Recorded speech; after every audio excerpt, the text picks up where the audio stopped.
और अब खबर उत्तर प्रदेश से है। उत्तर प्रदेश के मऊ जिले की घोसी विधानसभा के लिए कल सुबह से वोटिंग शुरू होनी है।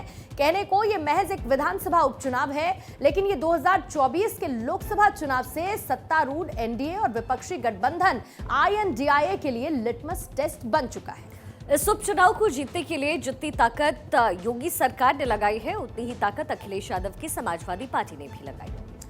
ये सीट पूर्वांचल इलाके में आती है, जहां पर 2022 में समाजवादी पार्टी को अच्छी खासी कामयाबी मिली थी। ये सीट भी समाजवादी पार्टी ने ही जीती थी, लेकिन यहां से विधायक दारा सिंह इस्तीफा देकर इस बार बीजेपी से चुनाव लड़ रहे हैं। और जिन ओम प्रकाश राजभर ने पिछली बार समाजवादी पार्टी के लिए वोट मांगे थे, वो भी इस बार लोगों से कमल खिलाने की अपील कर रहे हैं।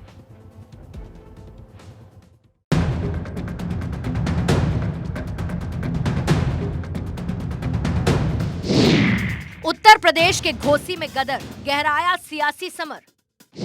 सुधाकर वर्सेस दारा, किसकी विजय का नारा। यूपी में 2024 का सेमीफाइनल, इंडिया वर्सेस एनडीए ने झोंकी ताकत। 2024 के लोकसभा चुनाव से पहले मऊ जिले की घोसी सीट पर सियासी घमासान मचा हुआ है। घोसी के सियासी रण को हर कीमत पर फतह करने के लिए बीजेपी और समाजवादी पार्टी ने चुनाव प्रचार में पूरी ताकत झोंकी।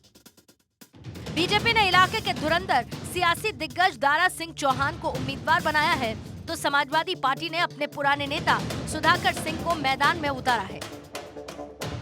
दारा सिंह चौहान 2022 में बीजेपी छोड़कर समाजवादी पार्टी में शामिल हुए थे और यहां से विधायक बने थे।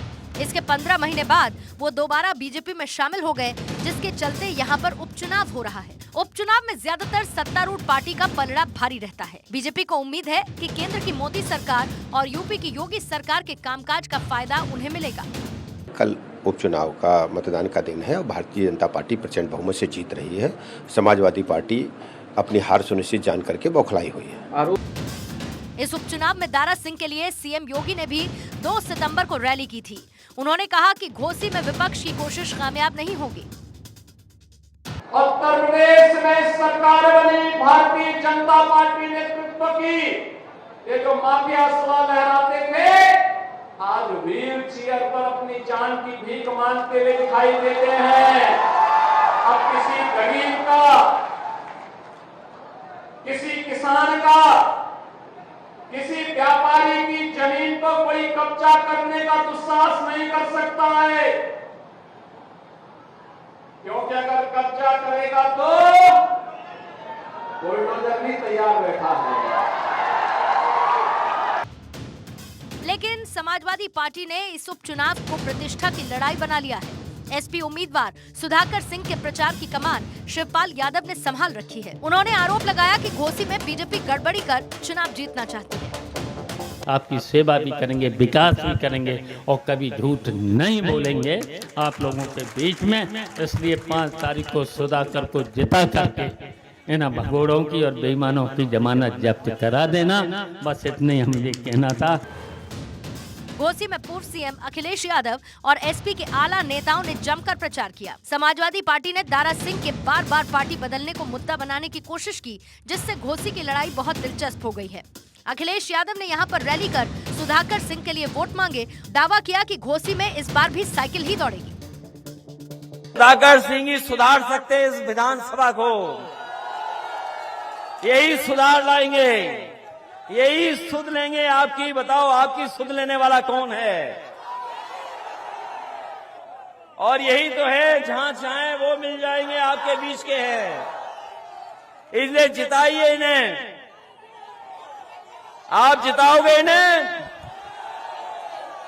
ये मान लें कि अपना बूथ और अपने गांव में सबसे ज्यादा वोट इनके पक्ष में आप पड़वाएंगे।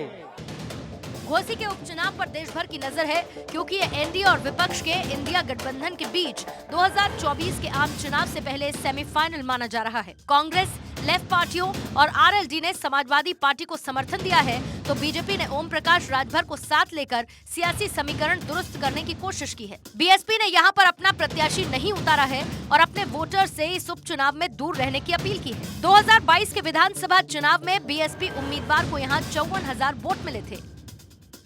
इसीलिए यहाँ पर बीएसपी वोटर्स का रुख भी चुनाव को प्रभावित कर सकता है। इसके अलावा ये सीट ओम प्रकाश राजभर के लिए भी बड़ी चुनौती है। बहरहाल बीजेपी इस लड़ाई को कितनी गंभीरता से ले रही है, इसका अंदाजा इसी बात से लग सकता है कि मंत्रियों और बीजेपी के दिग्गज नेताओं ने गांव-गांव जाकर प्रचार किया। हालांकि अब वोटिंग में कुछ ही घंटे बाकी हैं। यहाँ पर 8 सितंबर को चुनाव के परिणाम आएंगे।